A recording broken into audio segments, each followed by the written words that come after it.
Sejauh ini, saudara, seperti apa komitmen pemerintah dalam menuntaskan kasus pelanggaran HAM berat masa lalu? Kita akan berbincang dengan anggota Komisi 3 DPR RI dari fraksi PKS, Muhammad Nasir Jamil, juga ada Direktur Eksekutif Amnesty International Indonesia, Usman Hamid.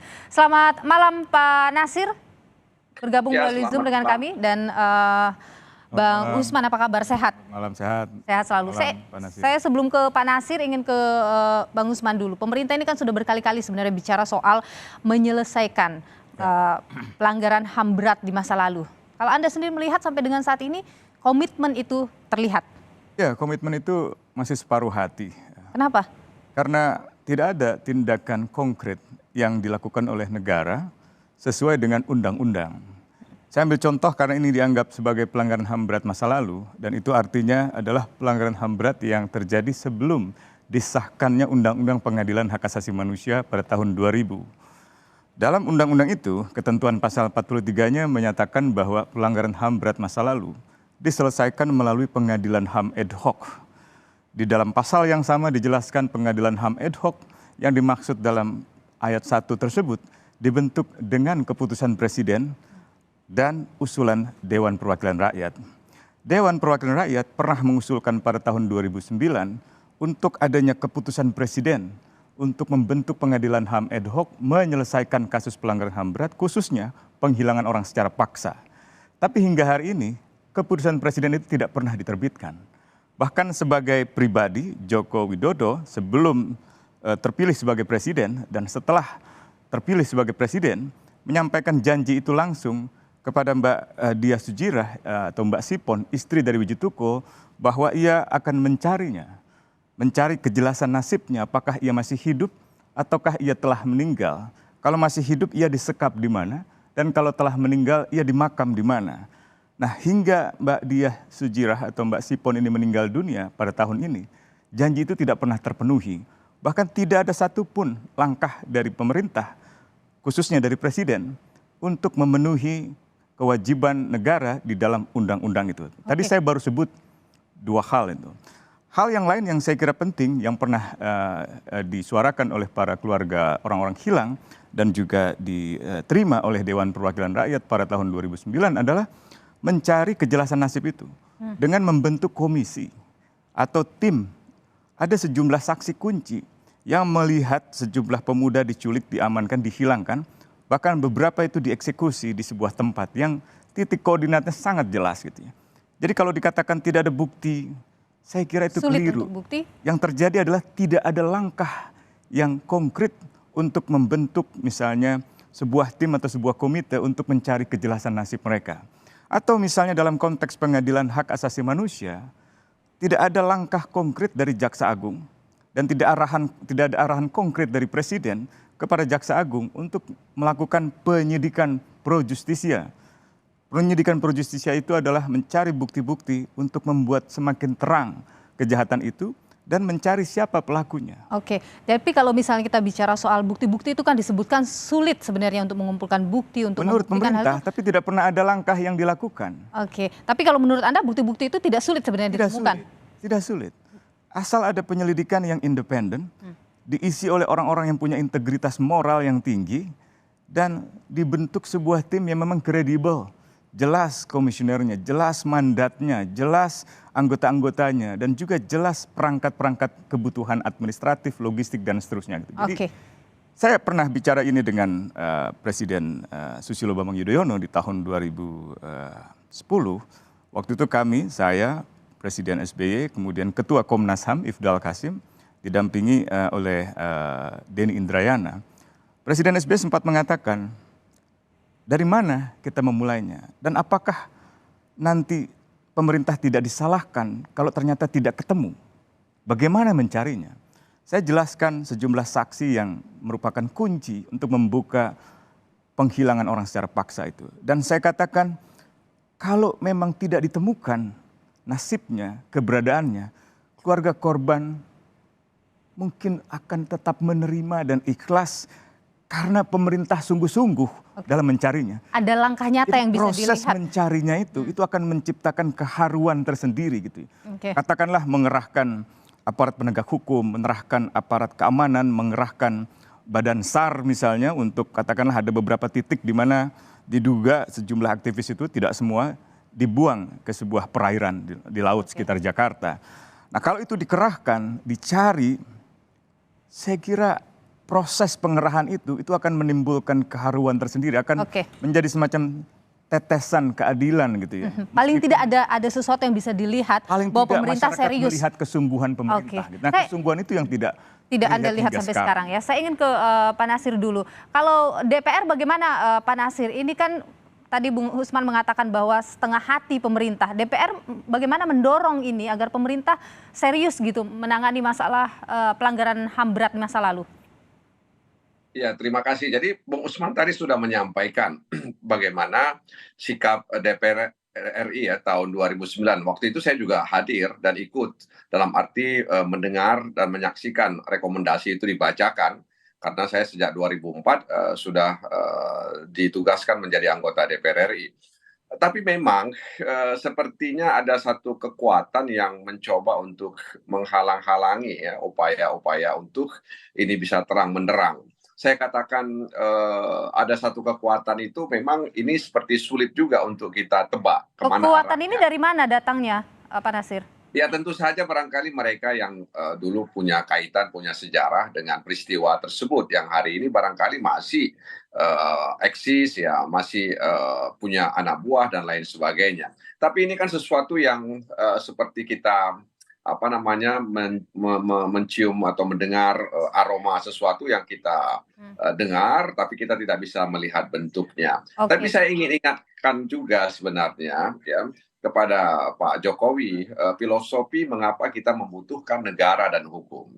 Ya, ketika kita ditanya mengapa kita membutuhkan negara dan mengapa kita membutuhkan hukum, karena dengan negara dan hukum itulah kita bisa hidup aman, bisa hidup tentram, bisa hidup damai, dan hidup tanpa ketakutan. Jadi kalau kemudian negara tidak mampu ya melakukan itu, akhirnya setiap orang itu seperti berada di lorong-lorong gelap ketika dia mencari kebenaran. Ya, Pak Nasir, setelah 2009 itu ada lagi kah upaya yang dilakukan oleh DPR kemudian untuk mendorong pemerintah menyelesaikan ini? Begini, ini kan kelembagaan ya. Seharusnya presiden juga melihat itu sebagai sebuah kelembagaan. Ya, jadi periode masa Susilo Bambang Yudhoyono ya kemudian sampai sekarang itu kan kelembagaan presiden. Nah, DPR juga sudah melakukan itu. Jadi kan pertanyaan simpelnya yang sudah direkomendasikan saja itu tidak dijalankan. Tapi memang saya harus akui bahwa dalam soal hak asasi manusia kita ini masih ambigu ya, masih double standar. Ya. Jadi ini persoalan kita hari ini. Double standar bagaimana, Pak Nasir? Ya double standar artinya kita tidak begitu sungguh-sungguh ya untuk menyelesaikan persoalan-persoalan pelanggaran HAM berat masa lalu ya, termasuk juga penculikan terhadap aktivis ya yang meninggal, yang dikembalikan, dan yang hari ini sampai hari ini tidak tahu kemana posisi keberadaan mereka, apakah sudah meninggal atau masih hidup, kan begitu. Nah karena itu saya katakan di akhir ujung pemerintahannya kita berharap presiden bisa merealisasikan komitmennya. Sebab kalau misalnya komitmen tidak direalisasikan, itu seperti orang komat kamit gitu ya. Nah, oleh karena itu saya berharap presiden bisa merealisasikan ini. Baik, saya kembali nanti lagi ke Anda. Saya ke Bung Usman lagi. Bung Usman, kalau tadi dikatakan memang sulit rasanya seperti ada kekuatan besar yang disebut oleh Bung Nasir Jamil. Tapi kalau Anda menilai kenapa pemerintah sulit melakukan ini? Ya, kalau dilihat dari era pemerintahan sebelumnya, memang ada keengganan untuk berhadapan dengan instansi militer. Dan ini berangkat dari cara pandang yang gagal membedakan antara instansi dengan pertanggungjawaban individu. Di dalam pelanggaran HAM berat, karena itu tergolong kejahatan, maka pertanggungjawaban yang dikejar adalah pertanggungjawaban orang. Individu. Baik itu yang melakukan langsung secara individu, maupun yang menyuruh melakukan. Bukan instansi. Bukan instansi. Dan karena tidak pernah ada pertanggungjawaban individu, maka ada kesan bahwa tudingan ini selalu kepada instansi. Padahal tidak benar. Dan sayangnya, kadang-kadang di dalam pimpinan instansi juga ada keengganan, karena peristiwa itu misalnya melibatkan mantan seniornya. Demikian pula dalam konteks pemerintah. Jadi ada yang pemerintah sendiri takut pada personal. Anda melihat pada individu personal yang sangat mungkin di masa pemerintahan Abdurrahman Wahid dan Bu Megawati sebagai wapresnya menimbulkan ketidakstabilan politik.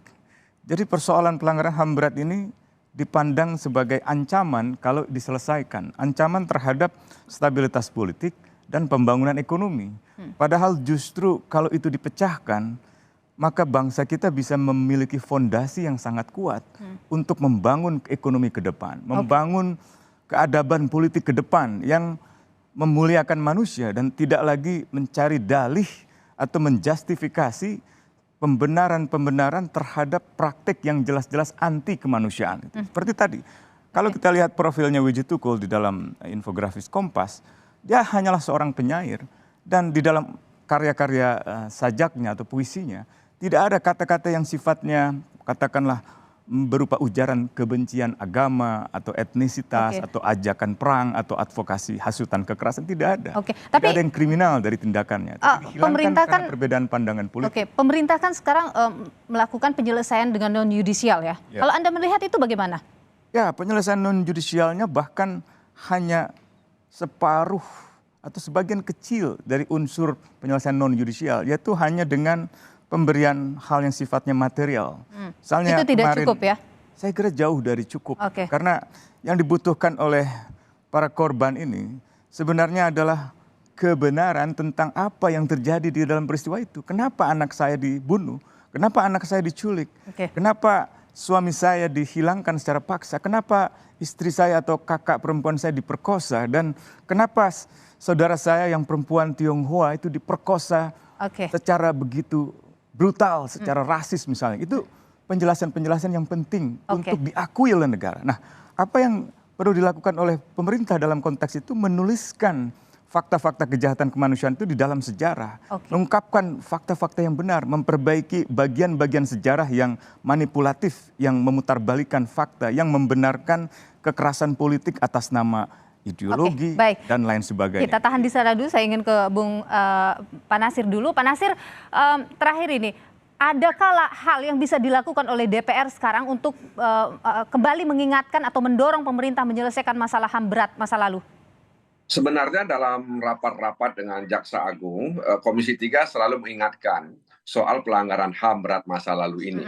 Bahkan dalam anggaran-anggaran yang dialokasikan di Kejaksaan Agung juga tercantum di nomenklatur tentang pelanggaran HAM berat masa lalu. Tapi sampai hari ini seolah-olah itu tidak bergerak sama sekali, tidak ada kemajuan yang berarti. Tapi memang ini soal cara pandang yang dia katakan oleh Bung Usman Hamid tadi itu. Nah, karenanya dalam pandangan saya ini negara, dia punya segalanya, dia punya orang, dia punya instrumen hukum dan lain sebagainya.